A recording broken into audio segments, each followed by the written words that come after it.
శ్రీ గురుభ్యో నమ. శ్రీ మహాగణాధిపతయే నమ. శ్రీ సరస్వత్యే నమ. భక్తులరా, వ్యాసప్రోక్త మహాభారత ఇతిహాసం చెప్పుకున్నాం యథాతథంగా.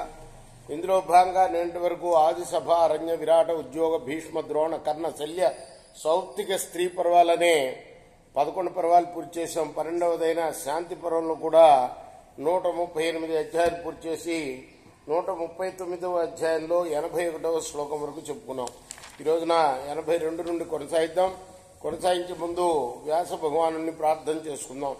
వ్యాసాయ విష్ణు రూపాయ వ్యాస రూపాయ విష్ణవే నమో వై బ్రహ్మనిధయే వాసిష్ఠాయ నమో నమః.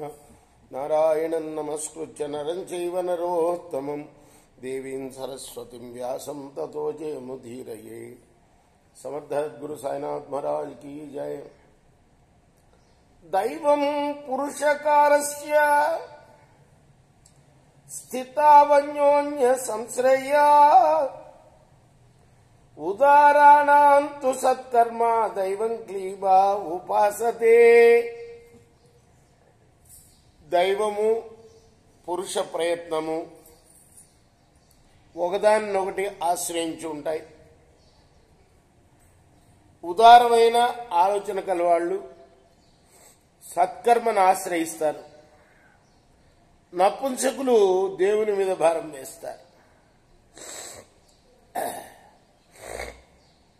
ఎవరు చెప్తున్నారు?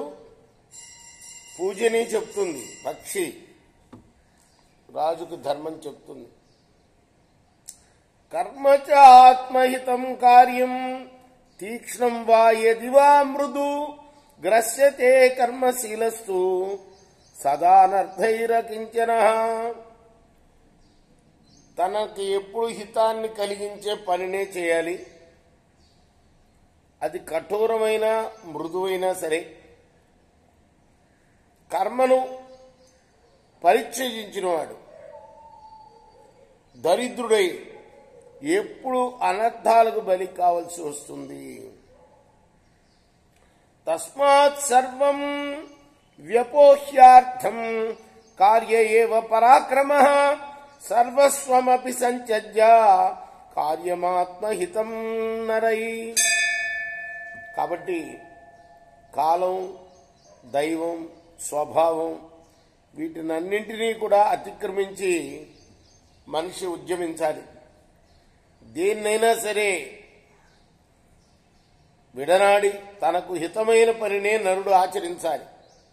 విద్యా శౌర్యంచ దాక్షంచ బలం ధైర్యంచ పంచమం మిత్రాణి సహజాన్యాహు వర్తయంతి హతైర్భుత.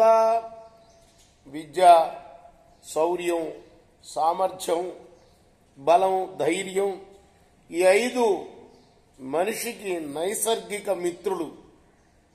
వాటి ద్వారానే విద్వాంసులు జీవన యాత్ర సాగిస్తారు. రేపు మనం 86వ శ్లోకం నుండి కొనసాగిద్దాం. కృష్ణార్పణమస్తు. సాయి కృష్ణార్పణమస్తు. స్వస్తి ప్రజాభ్య పరిపాలయంతాం న్యాయేన మార్గేణ మహిమహీచ గోబ్రాహ్మణేభ్య శుభమస్తు. నిత్యం లోకాః సమస్తాః సుఖినో భవంతు.